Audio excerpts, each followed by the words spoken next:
2024년 5월 23일 목요 새벽 기도에 나오신 기쁜 이르게 모든 성도님들을 환영하고 축복합니다. 함께 기도하겠습니다.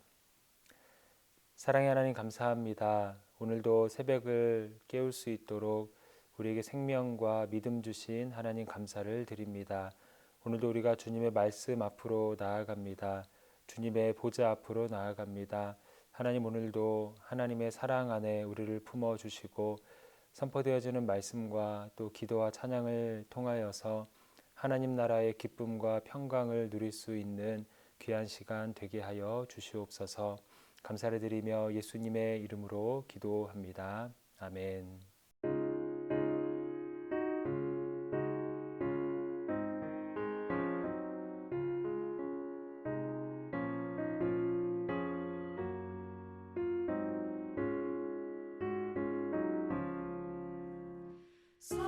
사철의 봄바람 불어있고 하나님 아버지 모셨으니 믿음의 반석도 든든하다.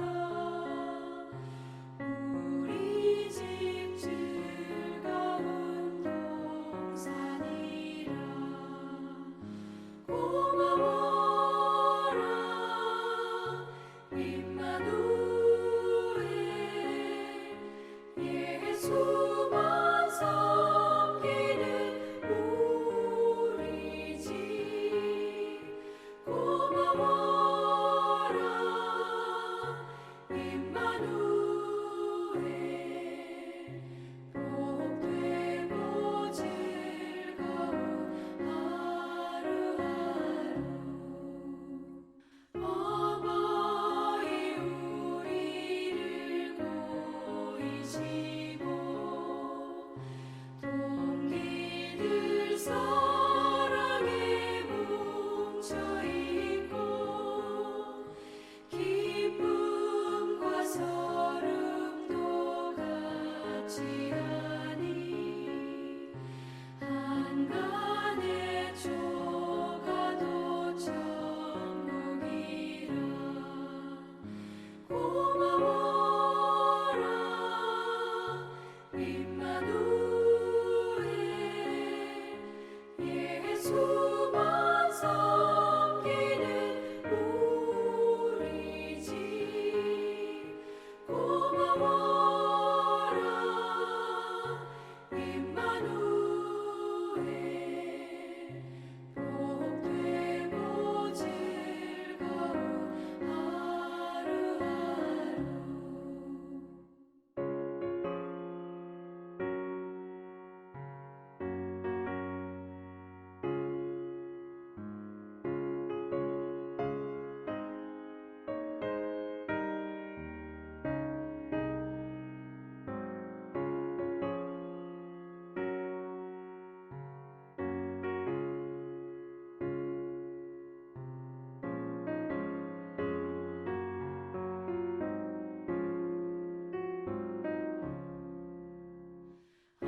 아침과 저녁에 수고하여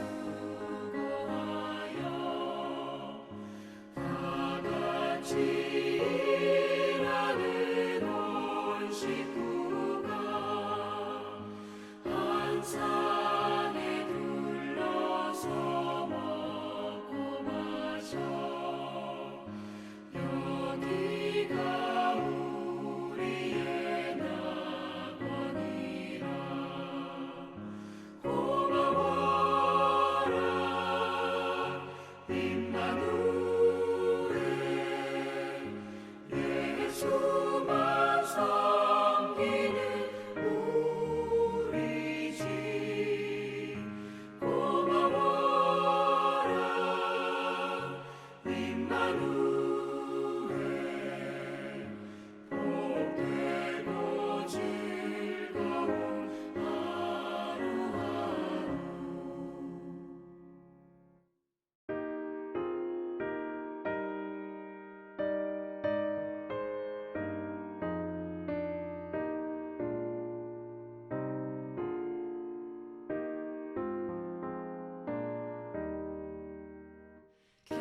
자손이 주를 섬길 때 괴로운 일이 많으나 구주여 내게 힘 주사 잘 감당하게 하소서.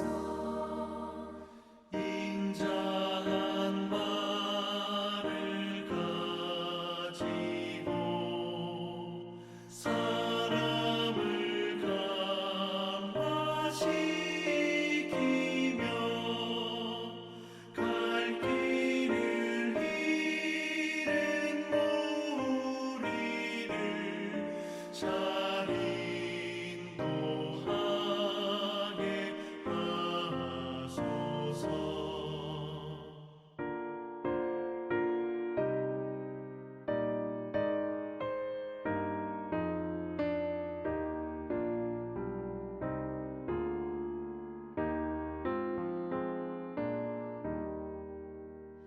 구주의 귀한 인내를 깨달아 알게 하시고 굳건한 믿음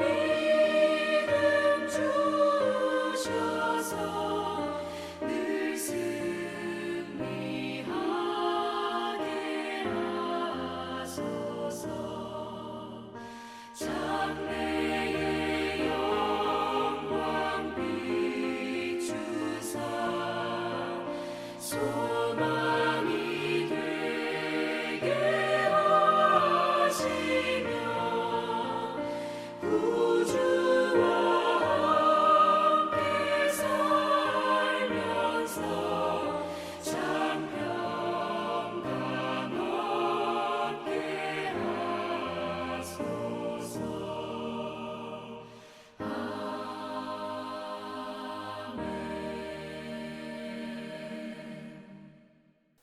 하나님께서 오늘 우리에게 주신 말씀은 예레미야 11장 1절에서 23절의 말씀입니다.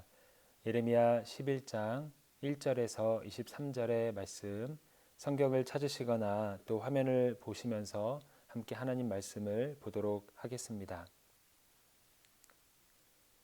여호와께로부터 예레미야에게 임한 말씀이라 이르시되 너희는 이 언약의 말을 듣고 유다인과 예루살렘 주민에게 말하라. 그들에게 이르기를 이스라엘의 하나님 여호와께서 이와 같이 말씀하시되 이 언약의 말을 따르지 않는 자는 저주를 받을 것이니라. 이 언약은 내가 너희 조상들을 쇠풀무 애굽 땅에서 이끌어 내던 날에 그들에게 명령한 것이라. 곧 내가 이르기를 너희는 내 목소리를 순종하고 나의 모든 명령을 따라 행하라. 그리하면 너희는 내 백성이 되겠고 나는 너희의 하나님이 되리라. 내가 또 너희 조상들에게 한 맹세는 그들에게 젖과 꿀이 흐르는 땅을 주리라 한 언약을 이루리라 한 것인데 오늘이 그것을 증언하느니라 하라 하시기로 내가 대답하여 이르되 아멘 여호와여 하였노라. 여호와께서 내게 이르시되 너는 이 모든 말로 유다 성읍들과 예루살렘 거리에서 선포하여 이르기를 너희는 이 언약의 말을 듣고 지키라. 내가 너희 조상들을 애굽 땅에서 인도하여 낸 날부터 오늘까지 간절히 경계하며 끊임없이 경계하기를 너희는 내 목소리를 순종하라 하였으나 그들이 순종하지 아니하며 귀를 기울이지도 아니하고 각각 그 악한 마음에 완악한 대로 행하였으므로 내가 그들에게 행하라 명령하였어도 그들이 행하지 아니한 이 언약의 모든 규정대로 그들에게 이루게 하였느니라 하라. 여호와께서 또 내게 이르시되 유다인과 예루살렘 주민 중에 반역이 있도다. 그들이 내 말을 듣기를 거절한 자기들의 선조의 죄악으로 돌아가서 다른 신들을 따라 섬겼은즉 이스라엘 집과 유다 집이 내가 그들의 조상들과 맺은 언약을 깨뜨렸도다. 그러므로 나 여호와가 이와 같이 말하노라. 보라 내가 재앙을 그들에게 내리리니 그들이 피할 수 없을 것이라. 그들이 내게 부르짖을지라도 내가 듣지 아니할 것인즉 유다 성읍들과 예루살렘 주민이 그 분향하는 신들에게 가서 부르짖을지라도 그 신들이 그 고난 가운데에서 절대로 그들을 구원하지 못하리라. 유다야, 내 신들이 내 성읍의 수와 같도다. 너희가 예루살렘 거리의 수대로 그 수치스러운 물건의 제단 곧 바알에게 분향하는 제단을 쌓았도다. 그러므로 너는 이 백성을 위하여 기도하지 말라. 그들을 위하여 부르짖거나 구하지 말라. 그들이 그 고난으로 말미암아 내게 부르짖을 때에 내가 그들에게서 듣지 아니하리라. 나의 사랑하는 자가 많은 악한 음모를 꾸미더니 나의 집에서 무엇을 하려느냐? 거룩한 제물 고기로 내 재난을 피할 수 있겠느냐? 그때 내가 기뻐하겠느냐? 여호와께서는 그의 이름을 일컬어 좋은 열매 맺는 아름다운 푸른 감람나무라 하였었으나 큰 소동 중에 그 위에 불을 피웠고 그 가지는 꺾였도다. 바알에게 분향함으로 나의 노여움을 일으킨 이스라엘 집과 유다 집의 악으로 말미암아 그를 심은 만군의 여호와께서 그에게 재앙을 선언하셨느니라. 여호와께서 내게 알게 하셨으므로 내가 그것을 알았나이다. 그때 주께서 그들의 행위를 내게 보이셨나이다. 나는 끌려서 도살당하러 가는 순한 어린 양과 같으므로 그들이 나를 해하려고 꾀하기를 우리가 그 나무와 열매를 함께 박멸하자. 그를 살아있는 자의 땅에서 끊어서 그의 이름이 다시 기억되지 못하게 하자 함을 내가 알지 못하였나이다. 공의로 판단하시며 사람의 마음을 감찰하시는 만군의 여호와여, 나의 원통함을 주께 아뢰었사오니 그들에게 대한 주의 보복을 내가 보리이다 하였더니 여호와께서 아나돗 사람들에 대하여 이와 같이 말씀하시되 그들이 내 생명을 빼앗으려고 찾아 이르기를 너는 여호와의 이름으로 예언하지 말라. 두렵건대 우리 손에 죽을까 하노라 하도다. 그러므로 만군의 여호와께서 이와 같이 말씀하시니라. 보라, 내가 그들을 벌하리니 청년들은 칼에 죽으며 자녀들은 기근에 죽고 남는 자가 없으리라. 내가 아나돗 사람에게 재앙을 내리리니 곧 그들을 벌할 해이니라. 아멘. 오늘 본문 11장은 하나님을 떠난 유다 민족을 하나님과 맺은 언약의 관점으로 우리에게 보여주고 있습니다. 본문의 내용을 전체적으로 먼저 보시면 1절에서 8절을 보면 하나님은 선민 언약의 핵심을 강조하십니다. 언약을 준수하지 않으면 저주를 받을 것이라고 말씀하십니다. 하나님의 백성이 하나님의 백성 될 수 있는 것은 언약을 지키기 때문이라고 말씀하십니다. 하나님의 목소리를 듣고 순종해야 명령을 따라야 하나님의 백성이 되는 것이라는 말씀입니다. 이어서 9절에서 17절은 하나님께서 우상 숭배로 인해서 언약이 파기된 사실을 말씀하십니다. 하나님은 유다 백성이 그들의 성읍의 수와 같은 신들을 숭배한다고 말씀하십니다. 결국 그들은 우상 숭배로 인해서 하나님의 진노를 받아 심판을 당하게 된 것입니다. 마지막 18절에서 23절은 예레미야를 살해하려는 음모에 대한 이야기입니다. 예레미야는 자신의 고향 아나돗 사람들에 의해서 살해를 당할 뻔했습니다. 자신의 나라에 대해 멸망을 예언하는 예레미야를 그들이 못마땅히 여겼던 것입니다. 하지만 하나님이 예레미야를 보호하시고 아나돗 사람들을 향한 보복을 말씀하시면서 오늘 본문은 마무리되고 있습니다.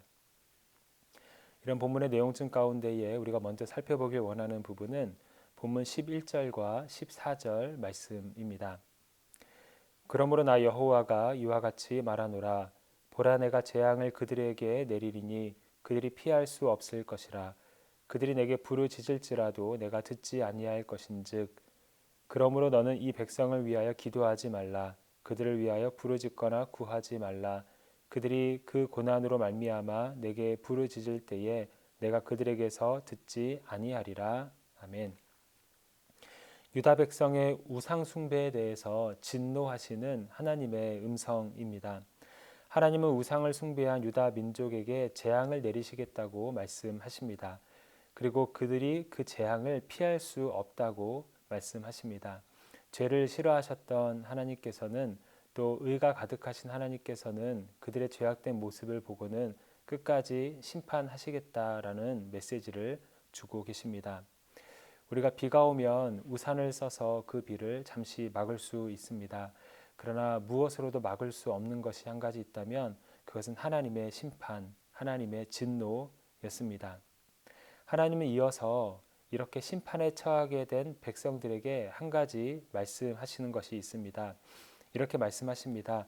그들이 내게 부르짖을지라도 내가 듣지 아니할 것인즉. 하나님께서는 더 이상 유다 민족의 그 부르짖음, 기도에 대해서 듣지 않겠다고 말씀하십니다. 심지어 14절에서는 예레미야에게 이렇게 말씀하시죠. 너는 이 백성을 위하여 기도하지 말라. 그들을 위하여 부르짖거나 구하지 말라. 유다 민족은 그들의 죄 그리고 그 죄로 인한 하나님의 심판으로서 한 가지 달라진 것이 있다면 하나님께 기도하고 또 그 기도에 대한 응답을 들을 수 없게 되었다라는 것입니다. 그들은 하나님의 심판으로 기도 응답에 대한 약속을 잃어버리게 된 것입니다. 기도는 하나님과의 대화이고 또 하나님과의 친밀함의 증거입니다. 하나님께서는 하나님의 백성의 기도를 들으시고 응답하셨고 또 어려운 순간순간마다 그들이 하나님께 부르짖고 응답받았기 때문에 그 위기들을 넘기며 역사를 이끌어 왔습니다. 하지만 이제는 그 관계가 깨어지고 있는 것입니다. 그들의 죄 때문입니다. 기도에 대한 무응답, 이것이 유다 민족을 향한 하나님의 심판 중 한 가지였습니다. 하나님과 하나님의 자녀와의 깨어진 이러한 관계는 언제 회복되는가? 예수 그리스도를 통해서 다시 한번 완전하게 회복되는 것을 우리는 기억하게 됩니다. 유다 민족은 BC 586년에 바벨론에 의해서 포로로 끌려갑니다. 하지만 하나님께서 은혜를 베푸셔서 남은 자를 남겨주시고 훗날 돌아와서 예루살렘과 그 성전을 재건하게 하셨습니다. 하지만 건물이 재건되었다고 해서 하나님과 그들의 관계가 완벽하게 다시 해결된 것은 아니었습니다. 그들은 그렇게 하나님과 깨어진 관계로 시간을 보내게 됩니다. 그래서 구약 말라기서를 끝으로 해서 또 신약 마태복음이 시작되기 전까지의 그 기간이 약 400년 정도 되는데 그때를 우리가 침묵기라고 합니다. 왜냐하면 하나님께서 지금까지처럼 선지자들을 통해서 하나님의 음성, 하나님의 뜻, 그 메시지를 말씀하지 않으셨기 때문입니다. 그러던 침묵기가 예수 그리스도께서 이 땅에 오심으로 깨어지게 됩니다. 예수님은 성경을 보니 말씀으로 오셨다고 이야기하고 있습니다. 침묵 가운데 있었던 그들을 향해서 말씀이신 예수 그리스도께서 오시며 그들과의 관계를 회복하십니다. 침묵을 깨시고 인간에게 말씀하시는 그 사건이 바로 예수 그리스도께서 이 땅에 오신 사건입니다. 그리고 예수님은 모든 죄를 대신 지시고 십자가에 죽으십니다. 하나님과 인간의 깨어진 관계가 그 십자가를 통해서 회복되었습니다. 죄로 인해서 하나님께 제대로 닿지 않았던 인간의 기도가 이제 예수 그리스도를 통해서 죄 사함을 통해서 다시 한번 회복하게 된 것입니다. 왜냐하면 십자가에서 우리 죄를 담당하시고 부활하신 예수님께서 하나님을 향한 또 우리 사이의 중보자가 되시기 때문입니다. 디모데전서 2장 5절 말씀입니다. 하나님은 한 분이시요 또 하나님과 사람 사이의 중보자도 한 분이시니 곧 사람이신 그리스도 예수라. 이제 중보자이신 예수 그리스도를 통해서 이제 우리는 언제나 기도하면서 하나님의 그 은혜의 보좌 앞으로 나아갈 수 있게 됩니다. 히브리서 4장 16절 말씀입니다. 그러므로 우리는 긍휼하심을 받고 때를 따라 돕는 은혜를 얻기 위하여 은혜의 보좌 앞에 담대히 나아갈 것이니라. 이전에는 죄로 인해서 그 보좌 앞에 은혜 앞으로 담대히 나아가지 못했지만 이제 예수 그리스도를 통해서 하나님의 보좌 앞에 담대히 나아갈 수 있다라는 것입니다. 예수 그리스도를 통해서 깨어진 관계가 회복되므로 이제 우리는 기도할 때마다 하나님의 응답을 누리며 살아갈 수 있게 됩니다. 우리는 언제든 기도할 수 있고 하나님은 그 기도에 응답하신다고 말씀하십니다. 이러한 기도에 대한 응답이 있기 때문에 우리가 살아가는 하루하루는 기도할 수 있고 또 기대할 수 있는 시간들이 되는 것입니다. 어느 작은 농촌 마을에 가뭄이 계속되었습니다. 사람들은 이대로는 안 되겠다 싶어서 같이 모여서 합심 기도하기로 마음을 모읍니다. 마을의 교회의 담임 목사님이 한 날을 정해서 함께 기도하는 날을 갖게 됩니다. 그리고 당일이 되어서 사람들이 하나둘씩 예배당으로 모여들기 시작했습니다. 시간이 되어서 기도회를 인도하기 위해서 담임 목사님이 강대상으로 올랐습니다. 그때 목사님의 눈에 띈 한 소녀가 있었습니다. 10살쯤 된 가장 앞에 앉아 있는 어린 소녀였습니다. 그런데 그 소녀의 얼굴이 유난히 밝아 보였습니다. 다른 사람들, 대부분의 성도들은 비가 오지 않는 어려움 때문에 얼굴이 다소 어두운 편이었는데 이 소녀만 밝게 웃으면서 그 자리에 앉아 있었던 것입니다. 그런데 그 소녀의 옆에 눈에 띄는 것이 한 가지 더 있었는데 빨간 우산이었습니다. 왜 우산을 가지고 왔을까? 그리고 왜 그 소녀는 밝을까? 목사님이 생각하는 중에 문득 깨달았다고 합니다. 그 빨간 우산은 그 소녀의 믿음의 증거였던 것입니다. 소녀는 하나님께 비를 달라고 기도하러 왔기 때문에 하나님께서 그 기도를 들으시고 응답할 것이다라는 그 확신을 가지고 믿음을 가지고 나온 것이죠. 그래서 빨간 우산을 가지고 기도의 자리로 나온 것입니다. 하나님께 기도하면 응답하실 것이다라는 확신이 있기 때문에 그 소녀의 얼굴에 유독 기쁨이 가득했던 것입니다. 사랑하는 여러분, 이것이 기도 응답의 확신 가운데 살아가는 우리의 모습인 줄로 믿습니다.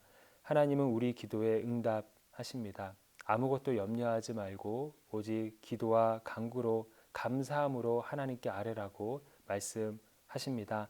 과거 유다 민족의 죄로 인하여 하나님께서 하나님의 백성들의 기도를 듣지 않겠다고 말씀하셨지만 예수 그리스도의 십자가로 인하여서 우리의 죄가 사함받고 우리는 하나님께 기도하고 응답받는 관계로 나아가게 됐습니다. 우리 목소리가 커서가 아니라 우리의 믿음이 좋아서가 아니라 예수 그리스도께서 우리의 중보자가 되시기 때문입니다. 우리 모두 삶의 자리에서 기도하고 있는 모든 기도를 들으시고 응답하시는 하나님에 대한 믿음을 다시 한번 가지고 기도 응답을 기대하며 살아갈 수 있는 저와 여러분의 삶이 되기를 소망합니다. 계속해서 살펴보길 원하는 말씀은 18절과 19절 말씀입니다. 여호와께서 내게 알게 하셨으므로 내가 그것을 알았나이다.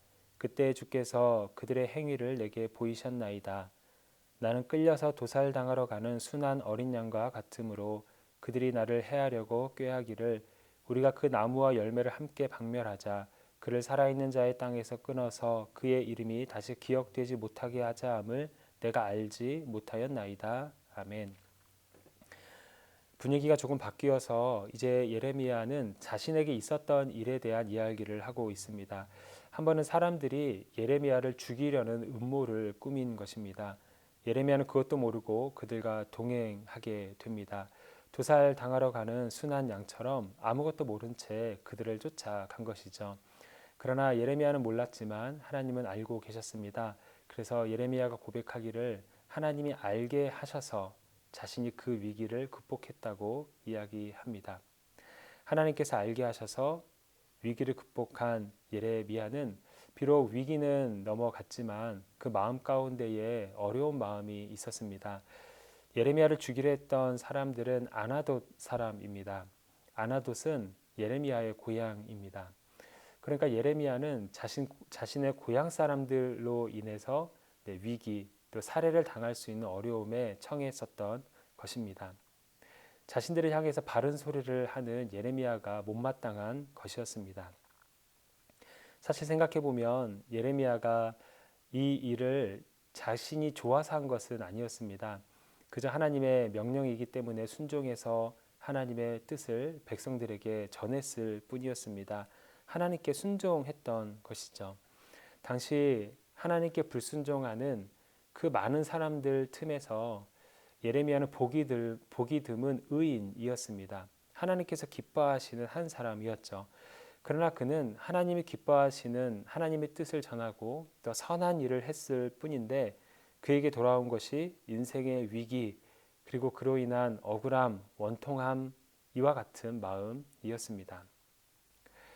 우리는 이러한 예레미야의 모습을 보면서 한 가지 깨달을 수 있는 점이 있습니다.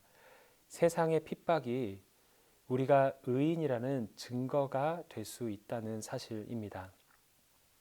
구약의 다윗 왕은 이스라엘의 선왕이었습니다. 그리고 하나님의 마음에 합한 왕이었습니다. 이스라엘 성지 순례 중에 이 다윗의 기념묘에 방문한 적이 있습니다. 다른 곳과 비교해서 정말 많은 사람들이 모여 있는 것을 볼 수 있었습니다.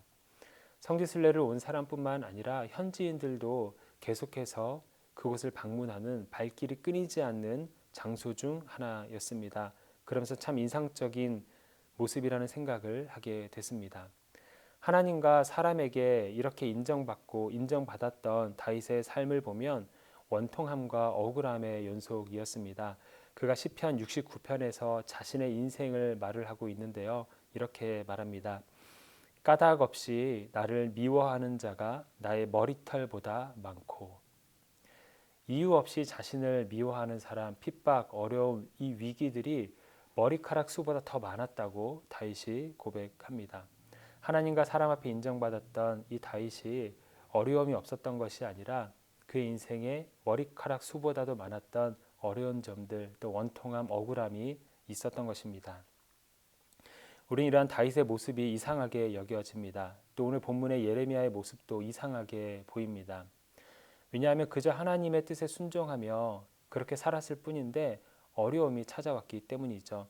이런 모습이 우리의 눈에 이상하게 여기지만 성경은 말씀하기를 세상에 이러한 핍박이나 미움들을 이상하게 여기지 말라고 말씀합니다. 요한일서 3장 13절의 말씀입니다.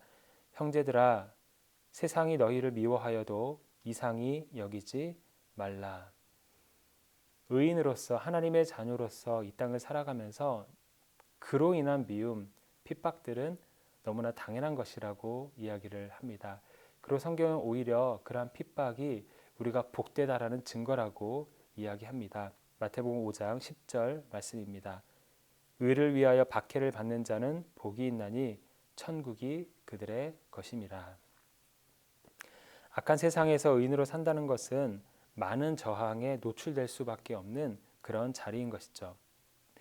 그러나 여러분, 그렇다고 모든 핍박이 복되다는 것은 아닙니다. 모든 박해가 다 복되다는 것은 아닙니다. 자신의 잘못된 행실로 인해 찾아오는 핍박까지 복되다고 말할 수는 없을 것입니다. 그래서 사도 바울이 디모데에게 이런 말을 하죠. 디모데후서 3장 12절입니다. 무릇 그리스도 예수 안에서 경건하게 살고자 하는 자는 박해를 받으리라. 박해 자체가 성도의 증거라는 것이 아니라, 박해 자체가 복되다는 것이 아니라 그리스도 예수 안에서 경건하게 살고자 하면서 찾아오는 핍박들, 그 미움들, 하나님의 뜻대로 살면서 찾아오는 어려움들이 사실은 우리에게 복되다는 말씀을 하고 계십니다. 이러한 어려움은 우리가 하나님의 자녀라는, 그리고 하나님의 자녀로 잘 살고 있다는 증거이기 때문입니다. 하나님은 핍박과 반대 속에서 하나님의 뜻을 끝까지 지키는 사람들의 인생에 좋은 것을 예비해 놓으셨습니다. 모세가 가나안 땅에 정탐꾼을 보냅니다. 12명의 정탐꾼 중에 10명이 부정적인 이야기를 하죠.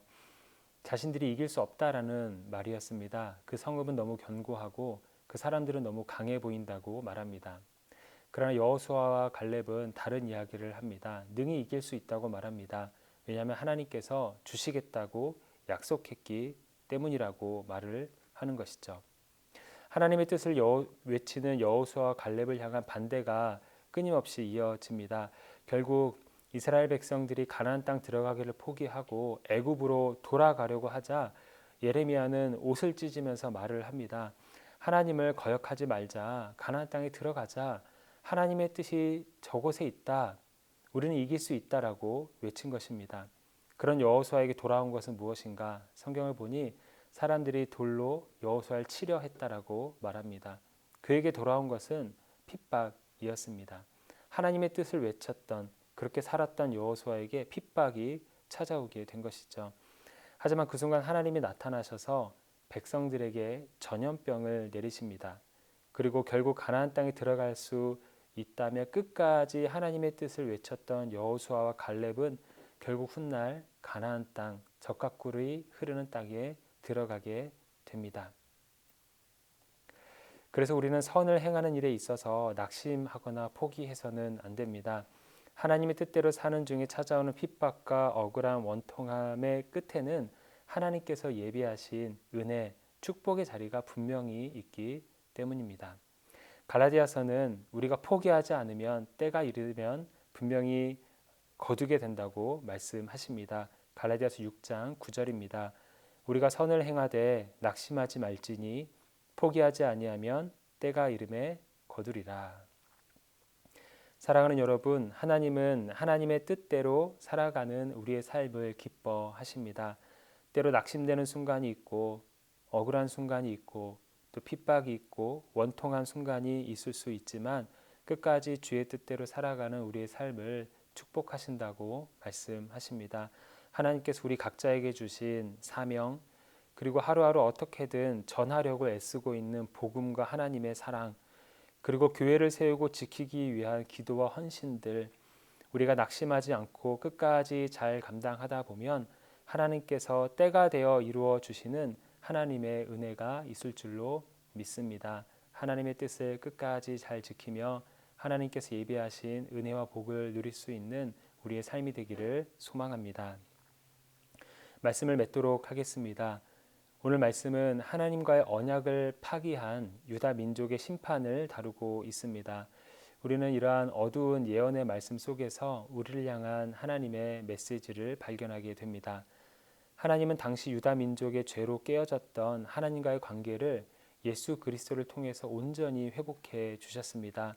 그래서 우리는 기도할 수 있고 우리 기도를 들으시는 하나님의 은혜 가운데에 살아갈 수 있는 것입니다. 하나님은 주의 뜻을 이루는 중에 경험하는 원통함과 핍박이 성도됨의 증거라고 또한 말씀하십니다. 낙심하지 않고 끝까지 그 길을 걸어가는 자에게 복이 있다고 오늘 말씀하십니다. 주신 말씀 기억하며 하나님께 허락하신 인생의 여정 가운데에 말씀의 열매가 풍성히 나타나는 우리의 삶이 되기를 주님의 이름으로 축원합니다. 다 함께 기도하겠습니다. 사랑의 하나님 감사합니다. 오늘도 우리에게 살아서 역사하시는 하나님의 능력의 말씀을 들려주신 은혜에 감사를 드립니다. 하나님, 우리가 하나님께 기도할 수 있음이 얼마나 큰 축복인지 다시 한번 말씀을 통해서 깨닫게 됩니다. 때로 염려가 있고 또 걱정거리가 있을 수 있지만 우리가 기도할 수 있고 또 그 기도에 하나님께서 응답하신다라는 믿음 가지고 계속해서 하나님께 부르짖으며 살아갈 수 있는 우리의 삶이 되게 해주시고 또 그렇게 날마다 기도하고 있는 우리의 제목 가운데에 하나님의 때에 가장 좋은 것으로 응답받는 귀한 삶을 누릴 수 있는 우리 성도님들의 삶이 될 수 있도록 은혜 더하여 주시옵소서. 하나님, 우리가 하나님의 뜻대로 살고자 다짐하고 또 그렇게 살아가는 중에 찾아오는 핍박과 또 억울함과 또한 박해들이 있음을 경험하게 됩니다. 그러나 하나님, 그것이 우리가 의인으로서 악한 이 땅을 살아가고 있는 성도로서 누릴 수 있는 당연한 모습임을 다시 한번 말씀을 통해 깨닫게 해주셔서 감사를 드립니다. 어떤 상황 속에서도 끝까지 하나님의 뜻을 지키며 선한 일을 위해 힘쓰는 우리의 삶이 되게 해주시고 그렇게 나아갈 때에 하나님께 허락하시는 좋은 것들을 또 삶의 자리자리마다 누릴 수 있는 우리 모든 성도인들의 삶이 될 수 있도록 은혜 더하여 주시옵소서. 오늘도 우리가 살아가는 곳곳마다 하나님께서 함께 하심을 믿고 또 좋은 것을 예배해 놓으신 줄로 믿습니다. 하나님, 우리에게 지혜를 더해 주시고 또 건강을 더해 주시고 또 우리의 삶과 우리의 가정과 하는 일을 하나님 축복하여 주셔서 오늘 하루도 주님 주시는 은혜로 하나님 주시는 삶을 기쁨으로 누리며 살아갈 수 있는 귀한 우리의 삶이 될 수 있도록 은혜 더하여 주시옵소서. 감사드리며 살아계신 예수 그리스도의 이름으로 기도합니다. 아멘. 하늘에 계신 우리 아버지여, 이름이 거룩히 여김을 받으시오며 나라의 임하옵시며 뜻이 하늘에서 이룬 것 같이 땅에서도 이루어지이다.